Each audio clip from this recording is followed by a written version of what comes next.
Ah, what a grip. It's tight enough so the pencil doesn't fall out of my hand and loose enough so that my fingers can move it. Best of all, I'm comfortable. It didn't develop naturally. I had to learn it. It took repetition and practice. Let me tell you about how I learned this grip. I used to have an awkward grip. I thought I was in control, but it was way too tight. Ouch! My aching knuckles!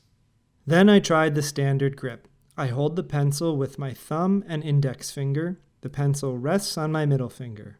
I learned how to get my pencil in the correct position with the flip the pencil trick. Let me show you.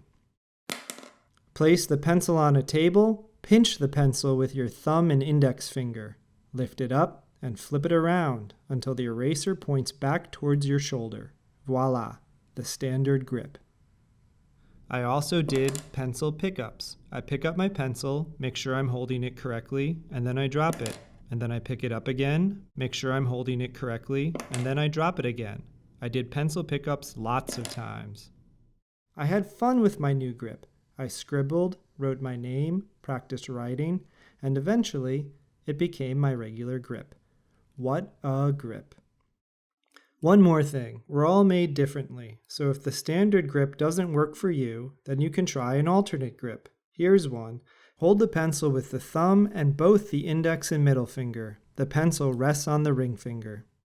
By the way, all these grips work for lefties too. Peace out!